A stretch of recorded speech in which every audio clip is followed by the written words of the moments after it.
How you guys doing? All right, I know what you're all thinking. You think I'm Prince Abubu, right? I get that a lot every time. I just look like him, sorry. Sorry to disappoint you. But sorry to get you guys down sitting in a hurry, but it's for a reason. We still have our 2 main attractions for tonight. So you guys better not leave.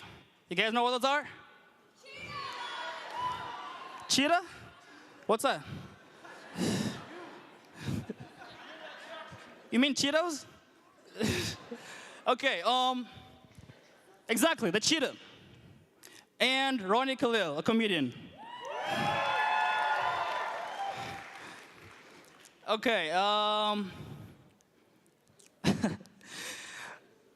okay, can I have you guys please not stand in the middle of the aisles, please? If you're standing, please take a seat as soon as possible.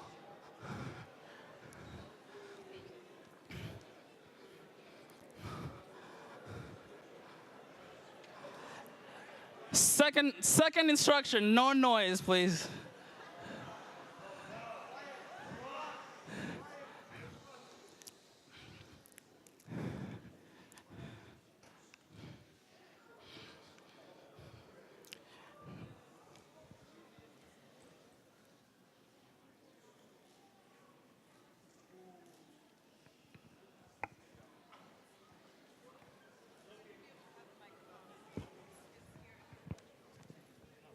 Microphone off. Microphone off. Everything off. Microphone off. Everything off.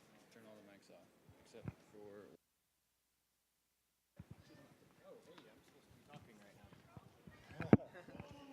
Wireless too long. That did not go as it was supposed to go. Hi guys, my name is Bo. I'm from Wildlife Safari. This is Taini. She is one of our hand-raised ambassador cheetahs out there. I do have to ask, please do not reach out into the aisle at all. Please try to remain kind of calm and quiet around her, and please no applause at the end of it. She has been raised around humans, so she has bonded with us. She does not bond with other cheetahs, so she is very calm in settings like this. However, she can get a little bit spooked. Nothing will happen. She'll more or less just lay down and stop performing for you. So. Okay, so we're actually going to knock off the microphone because that's a little bit too loud for her. We come from Wildlife Safari in Winston, Oregon. It's about an hour and a half south of here. We are the #1 cheetah breeding facility in the Northern Hemisphere, meaning we have had 168 successful cheetah births since 1972 when we opened. Our main goal is to add variants to the gene pool in the captive cheetah population. The majority of the time, we will let our mothers raise their cubs on their own. That's our main goal. However, occasionally in the wild and in captivity, the mother will refuse to let their cub nurse, and so we have to interject and actually hand raise them ourselves. That's what we had to do with Taini about 6 years ago. So now we get to bring her to fun events like this. Actually, as of right now, we have 2 cheetah cubs that were born 8 weeks ago. That the same thing happened, so we have been hand raising them. After Memorial Day, if you guys come down to our facility, you'll be able to see these cubs out on display.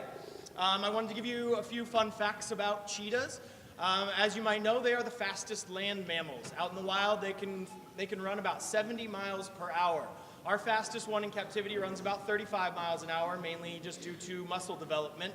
She doesn't need to hunt. She doesn't need to work out her muscles every single day. It'd be like me and an Olympic runner. I can run, he can run, but he trains every single day, so he runs a lot faster than I do. Some of the cool things that give them the ability to run that fast, there's 3 specific adaptations. For one is her long tail. She doesn't have one because she actually had a little bit of damage when she was younger, so we had to amputate it. However, if you ever see cheetahs in captivity or on TV, they have very long, very muscular tails. They are used as kind of like a rudder, similar to a boat, basically. When they were turning at top speeds to keep up with that gazelle or that antelope or anything, it keeps them on balance. That gives them the ability to turn at 70 miles per hour. Another thing is they have what's called partially retractable claws. Most tigers, lions, their claws are fully retractable, so they're very, very sharp. Your typical house cat has fully retractable claws. A cheetah does not. So the claws are always extended a little bit. That means that they're actually a little bit more similar to canine claws. They're kind of blunted.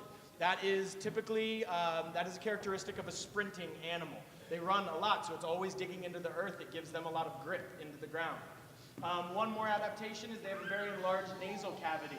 It helps when they're running at such high speeds to bring in oxygen levels at a much higher rate. It helps them to breathe while they're running that fast. However, it means that their sense of smell suffers. They cannot smell the way other cats can. In fact, if you were to throw a tiny piece of meat down, if Taini didn't see exactly where it went, it would be very difficult for her to find it because her sense of smell is that much less than other cats. Cheetahs have what are called true spots. If you look at her compared to, say, a jaguar, hers are completely black, whereas a jaguar has kind of a black ring around brown spots. A true spot means that it goes all the way down to the skin. If we were to shave just a little bit of her hair off, you would see that spot represented on her actual skin. What that does is after they hunt, it actually helps to release all of her heat.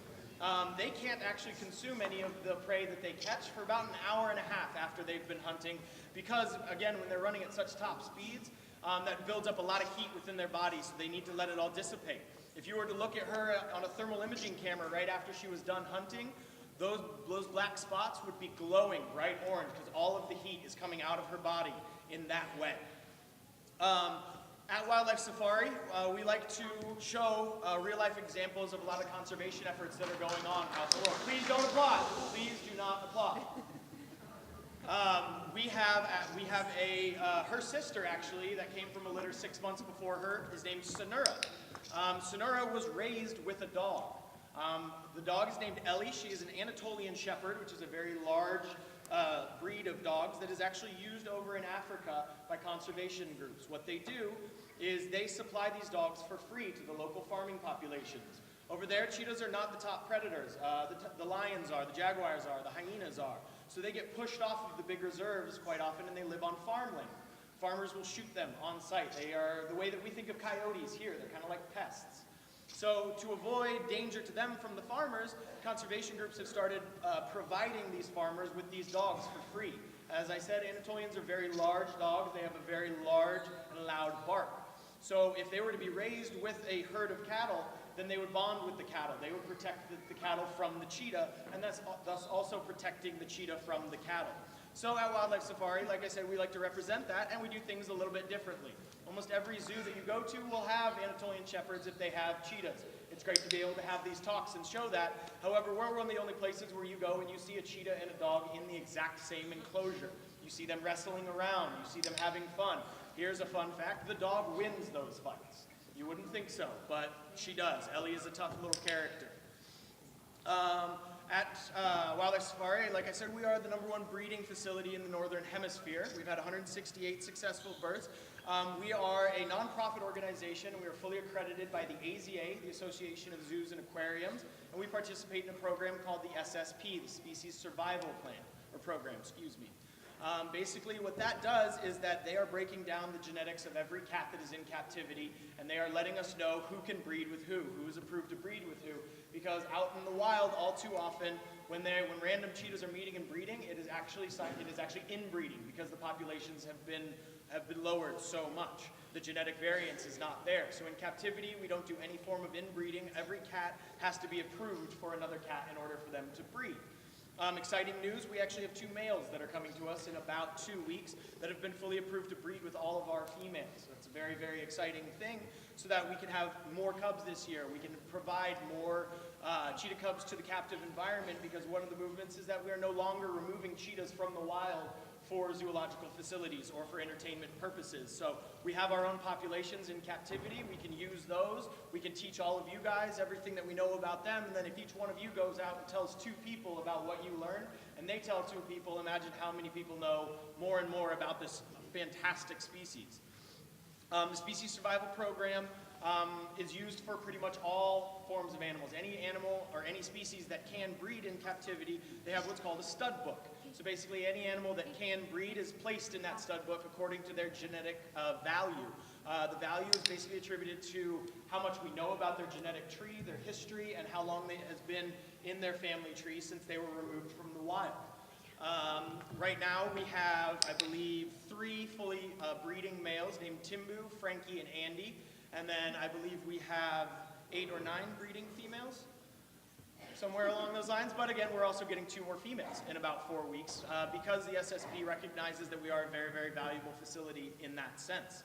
I bet you guys didn't know that an hour and a half away from you, there was the #1 breeding facility in the Northern Hemisphere. The other one is over in Africa. I believe it's in basically the homeland of the CCF, the Cheetah Conservation Fund, which is in Namibia. They've also expanded a little bit into Kenya at this point. But over there, it's the homeland of the cheetah, so they can do a lot more effective, efficient work.